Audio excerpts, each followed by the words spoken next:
we have a survivor of multiple sexual violence and a gender equality advocate in the studio, and she is Dolapo Laniyo, to discuss this disturbing rise in sexual violence and gender-based violence in Nigeria. It's so good to have you. Thank you so much on the show. Good morning. Maybe we should start from, since we have introduced you as a multiple survivor, from an experiential point of view, and how you, moved into advocacy.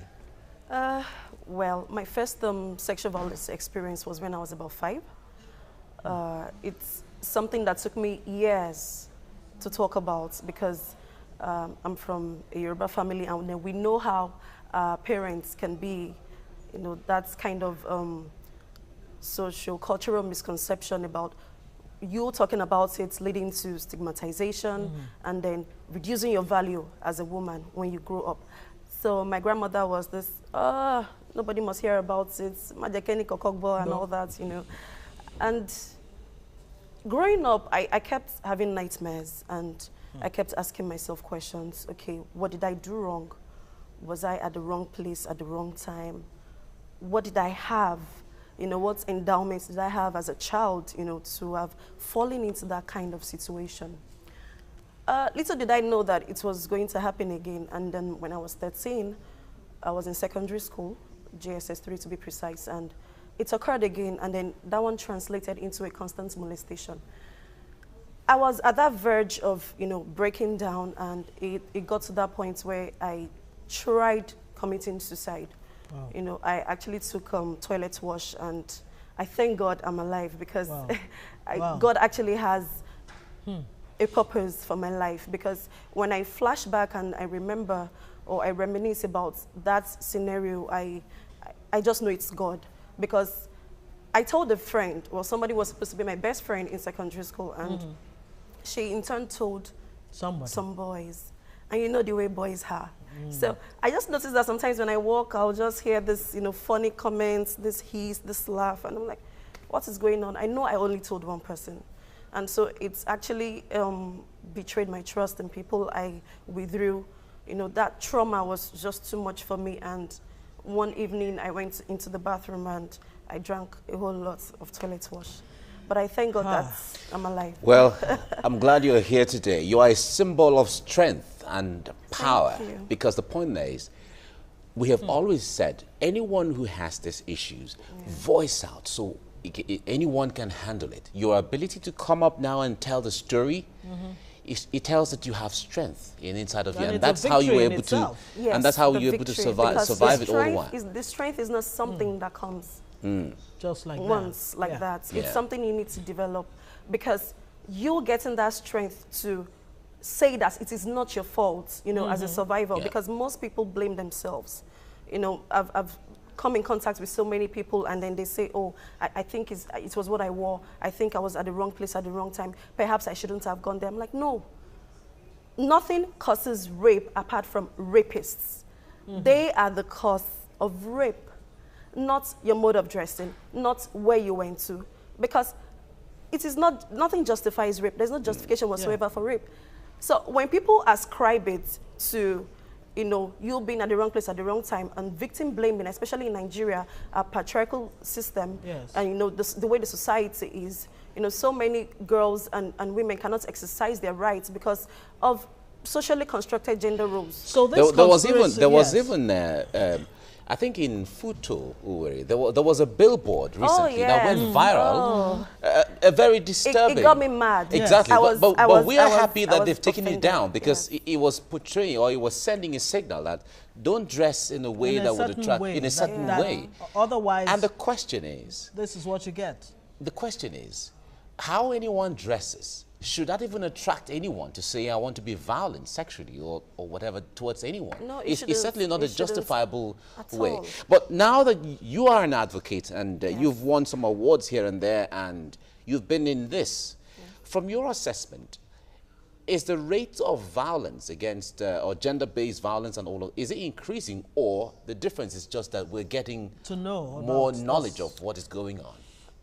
The sad part of it is that it is increasing. But the good side to it is that people are becoming more aware about this and they're talking about it. And we thank God for what the Lagos State government is doing. Lagos State government is actually putting in so much effort through the DSVRC, you know, to ensure that perpetrators are getting prosecuted.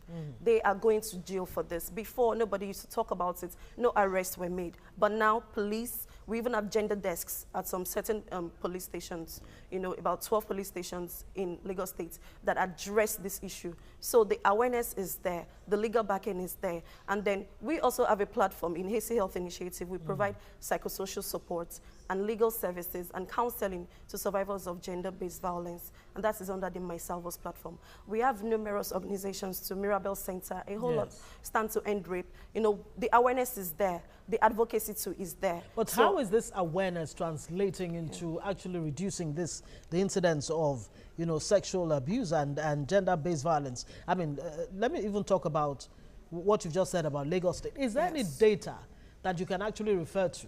Oh, there is. You know, data that keeps records of, you know, sexual, yes, there you know, is. sex offenders? Yes, there is. DSVRT has that. You can check their website. Okay. They do publications every 3 months, so you could, you know, check it and all. Then currently we are trying to inculcate that into our platform at AC Health Initiative, My Salvos platform, so that we can, you know, give a track record of how many cases we've attended to, how many people we've, you know, prosecuted through DSVRT and OPD. So we are actually trying to inculcate that because people need to know, people need to see that work is actually going on, and then it serves as deterrent to others who are trying or who have that notion or tendency. Does it give confidence to people, to victims of sexual violence? I mean, you talked about the conspiracy of silence, both on the part of the victim and, you know, society as a whole. Is it contributing to this rise? Because when people don't say anything, and there's so many, you know, decent-looking people who are just going about their jobs, broadcasters, bankers, and what have you, lawyers, who have experienced this at one time or the other at very, very early age, but, you know, you're not able to talk about it because of stigmatization and all of that. Exactly. Yes. So for me, it is fear actually breeds silence, and when you keep silence, you feel fear. So they're actually directly proportional. I keep telling people that if you keep quiet, nobody gets to hear about it and nobody does anything about it. So you keeping quiet, nobody does anything about it. The more people we have who come out, just like the case of Ochanya. It's so sad that, you know, a promising life lost, but we can do better. Now the person who perpetrated this evil act has been brought to book. That is justice. And it's so sad that even in a grave, she is fighting for many other girls out there. So that is why it isn't good to stay silent. You need to talk about it. All right, let's even talk about when we were introducing earlier, there was this question: what really attracts people to a minor who is just a little girl, a tender girl that everyone is supposed to rally around, you know, guide in life? You have interfaced with these people. When they make their confessions, what do they say? Well, the Nigerian way is na devil kosam. It's the work of the devil. But we have so many mentally unbalanced people walking the streets of Nigeria. But you can't tell by just looking at them. So many people are psychopaths. And that is why we are actually, you know, there's another thing, you know, my organization is trying to work on, which is creating a rehabilitation center for men or boys who know that they have those tendencies. That is another way of preventing this type of cases. But you think, they need to come in anonymously. You think people who have that tendency would like to come out? Well, we've seen it work in some certain countries.